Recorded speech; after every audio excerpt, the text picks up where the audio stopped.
me? Well, yeah, that's one of them as well, why not?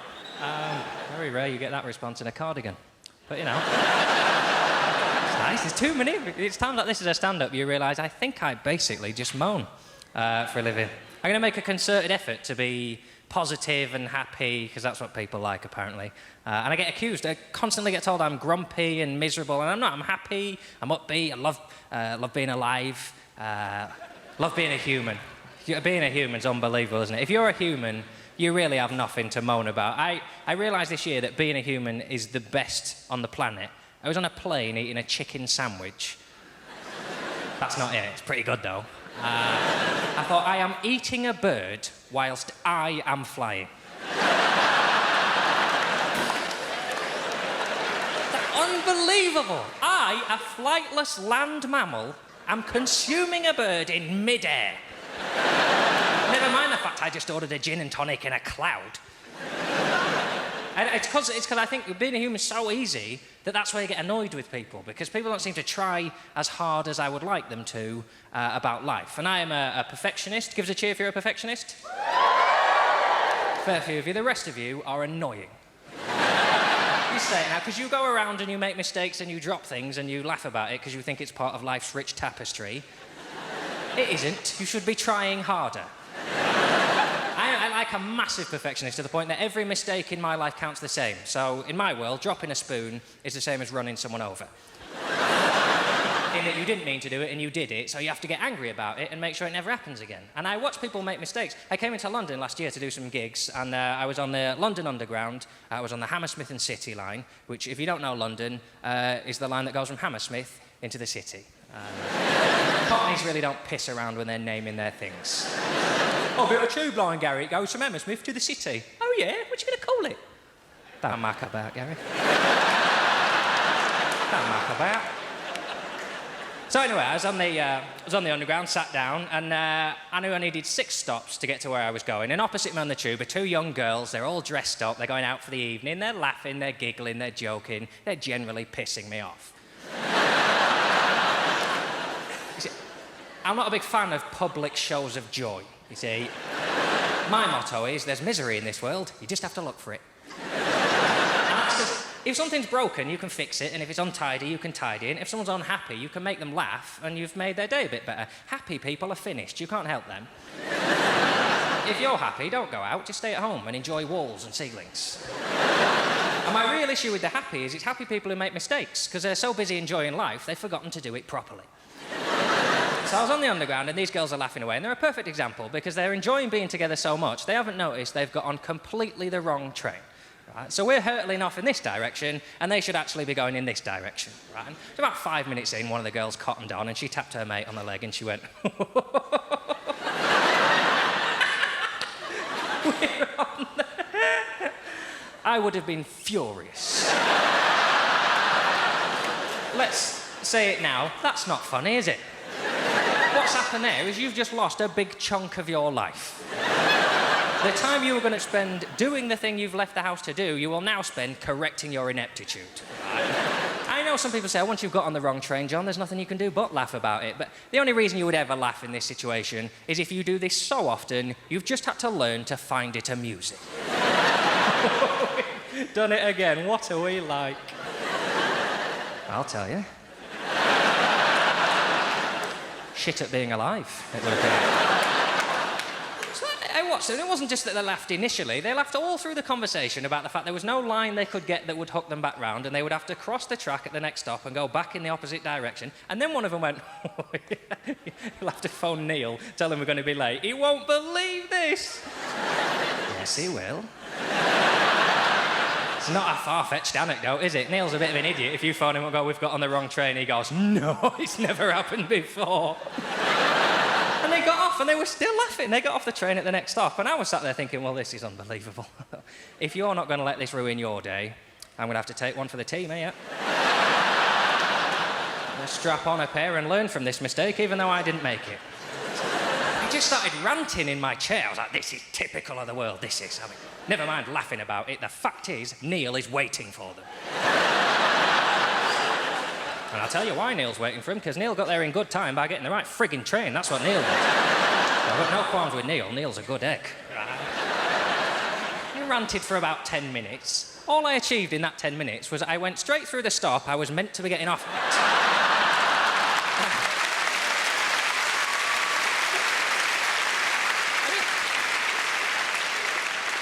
You will have to concede that that's mental illness. If you are allowing your own life to be ruined by mistakes you haven't even made. And the worst thing about it is it means a relationship is just out of the question, because you can't go out with someone when you pick up on every mistake. People don't like it. And my view on relationships, and people in general, is this. There are two types of people in the world, right? Basically, there are putters and there are leavers. And if you're not sure which one you are, you'll find out if I ask you a question like, where are your keys? If I say, where are your keys? And you go, oh, the keys, they're where I put them. You are a putter. And to sum up, you're a good human being. You work hard, you try hard, you're probably quite successful. The other group, the leavers, or shithead devils, to give them their full title. If you say to them, where are your keys, they'll go, wherever I left them. And you will die in an accident. I mean, that's just a fact. You have to know where things are. That is a fact. And here's the problem in relationships. You tend to find you get a putter with a lever, right? Because you can never have two putters together because they will kill each other over which way the beans should face in the cupboard. They go westwards. Oh, do they? In your face! Of course, you can never have two levers together because they will die of dysentery. So what you tend to find is you get a putter with a lever, and what happens is the most annoying thing about levers is that they're more fun to be around. They're happier people because, they go around dropping things and knocking stuff over, and the putter goes around, oh, that goes there, and that goes tidy. I'm valid in the relationship. Levers drop things because they're enjoying life. They don't, who cares where my keys are? Tinfoil's shiny!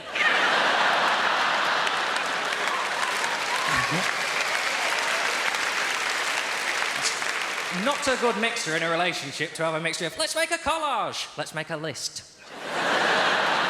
And I make lists for a very simple reason. That I like to control my life, right? And my view on happiness is kind of like that. Happiness, it goes up and it's down, it's wavy, and the happier you are, the sadder you'll be. It always evens out. And if you're impulsive, you will have days where everything's perfect and it's an amazing day, but you'll have days where everything goes bad, and you'll fluctuate a lot like that. You see, I can't handle that, so I keep my wave fairly shallow. Like, oh, that was a nice Kit Kat. Oh, bloody hell. And if I try to be impulsive, I don't know how it's done, and I just ruin days. Like, the last girlfriend I went out with, we were chatting. It was the first time we'd spoken, and she said, oh, this is nice, let's go out on a date. What would you like to do? And I thought, don't be honest about what you'd like to do, because it's probably weird. Say something sexy and impulsive, right? I said something so impulsive, even I didn't really know I was going to say it until after it had happened. Right? She said, oh, this has been nice, what would you like to do? And I went, oh, let's go ice skating. Which is easily the shittest sentence I have ever said. I mean, the phrase, would you like to go ice skating, is on a par with, would you like a fire bath? It's just an experience and a range of temperatures your body does not need to go through, right? If you go ice skating, you will fall and you will hurt yourself, and it's your fault. Right? Ice has evolved, it's got slippery for a reason. It doesn't want us on its back. Right? I don't mind falling over, I fall over in life, I like a drink, and you trip and you put your hands out and you try and minimise the damage, don't you? That doesn't work on ice. On ice, you splay out and you slide for another 50 yards, surrounded by out-of-control teenagers with razor blades on their shoes. And that is how you lose 3 fingers. If you're going to lose fingers, you need an anecdote, because you'll get asked about it. You can't go, where did you lose those fingers? Was it in a war? No, in an ice rink. So I panicked, and we went on the date, and she'd been before, so she went straight through the gate. She was doing loop-de-loops and pliés and triple salcos and all that bollocks. I thought, well, I can't go out into the middle. That is the most dangerous area. But what I can do is just move around the edge, and then I've got the barrier to hold on to, right? Which, in terms of health and safety, is a 10 out of 10 move. In terms of looking sexy on a first date, is a 0 out of 10 move, right? Because she was looking over at me trying to look sexy, and I'm going, you like this, baby? Ooh, yeah, that's right. Daddy, move like your grandmother, that's right, that's right. She tried everything to get me off the edge. She was going, oh, come on, John, what's the worst that could happen? I went, 3 fingers. She actually misunderstood. Awkward conversation. Eventually, she got me off the edge, and the sentence she used, I will guarantee everyone watching this has done something they had no intention of doing because of the following phrase. She went, come on, John, in at the deep end. And there's something about that phrase that makes you go, In at the deep end. I think it's just because it's rhythmical. It's just dibbity-ba-ba, and you go dibbity-ba-ba. As advice, it's terrible. It basically means, why don't you, as a non-swimmer, just have a jump in that deep water there?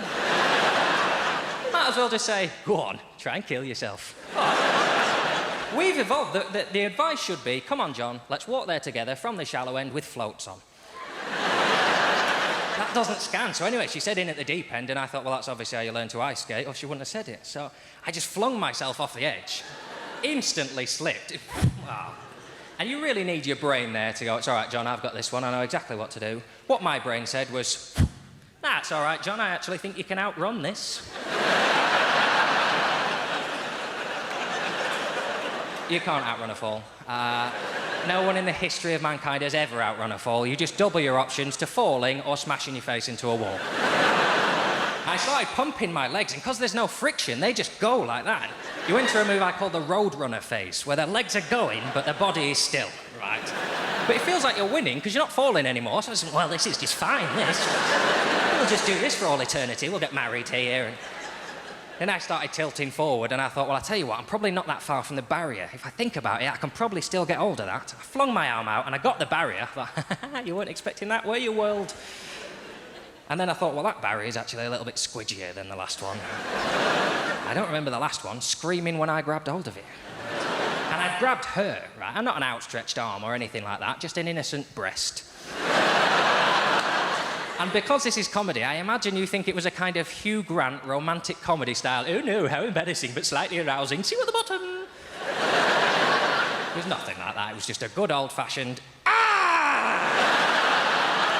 This is mine. I really pulled on this thing, right? And various thoughts go through a man's brain when he's grabbed a breast. First of all, there's nothing you can do about that. That's a reflex. Don't worry about that. Second is usually, I should let go of this. Don't think she's getting the buzz that we are. Not my brain. My brain said, don't let go of that, you'll fall. So I carried on pulling on it, right? She was a lovely girl, but she wasn't built to carry that kind of load. And she hit the deck, right? And I came tumbling after. On the floor, she's already laughing, because she thinks, well, if we get together, this is going to be hilarious. And I'm lying next to her, absolutely furious.